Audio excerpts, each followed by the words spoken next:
เมืองสีโคตะบองจัดพิธีมอบหับหน้าที่เลขาคณะบริหารงานพรรคเมืองและประธานคณะกรรมการปกครองเมืองระหว่างผู้เก่าและผู้ใหม่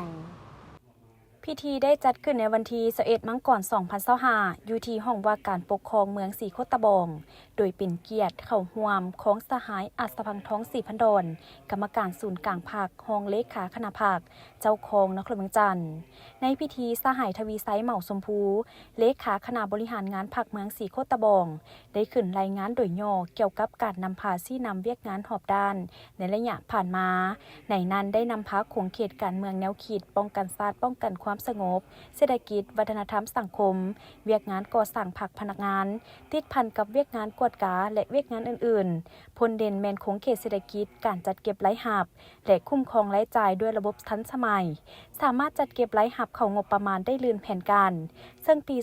2025ได้หับแผนแบ่งปันตัวเลข97ตื้อกว่ากีบสามารถปฏิบัติได้ทั้งหมด124ตื้อกว่ากีบลื่นแผน26ตื้อกว่ากีบเท่ากับ126ส่วนห้อย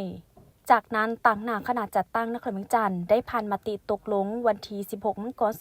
2026ว่าด้วยการยกย้ายพนักงานนำพาคุ้มครองซึ่งคณะประจำพรรคนครเมืองจันทร์ตกลงยกย้ายสหายทวีไซเหมาสมภูกรรมการประจำพรรคนครเมืองจันทร์เลขาคณะบริหารงานพรรคเมืองสีโคตะบองไปรับหน้าที่ใหม่อยู่ห้องว่าการนครเมืองจันทร์จากนั้นได้ผ่านมติตกลงฉบับเลขที่45ทับคปพนวลงวันที่16มังกร2026ว่าด้วยการแต่งตั้งเลขาคณะบริหารงานพรรคเมืองสีโคตะบองซึ่งคณะประจำพรรคนครเมืองจันทร์ตกลงแต่งตั้งสหายอินปองทุมมากรรมการพรรคนครเมืองจันทร์เป็นเลขาคณะบริหารงานพรรคเมืองสีโคตะบองพร้อมนี้ยังได้ผ่านข้อตกลง81ทับจนวลงวันที่20มังกร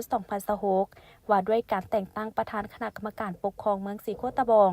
ซึ่งเจ้าของนครเมืองจันทร์ตกลงแต่งตั้งสหายบุญมีสัญญวงศ์รองเลขาคณะบริหารงานพรรคเมืองประธานคณะกรรมการปกครองเมืองสีโคตะบองโอกาสนี้สหายอัศพังท้องสีพันดอนรองเลขาคณะพรรคเจ้าของนครเมืองจันทร์ได้มีคำเห็นกล่าวต่อพิธีว่าการแต่งตั้งซับซ้อนยกย้ายหน้าที่ของพนักงานนำพาคุ้มครองในแต่ละคันล้วนแต่ได้ดำเนินปฏิบัติไปตามหลักการร่วมศูนย์ประชาธิปไตยของพรรคผ่านการตกลงเป็นเอกภาพของคณะเลขาธิการศูนย์กลางพรรคคณะประจำพรรคการรับร้องของสภาประชาชนนครเมืองจันทร์แล้วองค์การปกครองนครเมืองจันทร์จึงได้มีมติแต่งตั้งสหายอินปองทุมมากรรมการพรรคนครเมืองจันทร์รับหน้าที่เป็นเลขาพรรคเมืองสีโคตะบองผู้ใหม่เปลี่ยนแทนสหายทวีไซเหมาสมภูซึ่งได้รับการมอบหมายหน้าที่ใหม่อยู่นครเมืองจันทร์และสหายบุญมีสัญญวงศ์ได้รับการแต่งตั้งเป็นประธานคณะกรรมการปกครองเมืองสีโคตะบองผู้ใหม่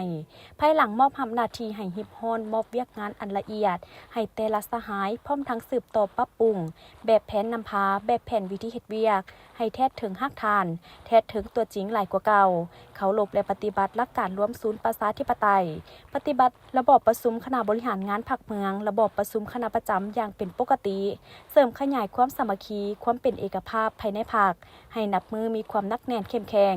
ยกสูงบทบาทความสามารถนำพาของคณะพรรคและความเป็นแบบอย่างน้ำหน้าของสมาชิกพรรคให้เด็ดขาดเพื่อพร้อมกันเหตุสำเร็จหน้าที่การเมืองของตน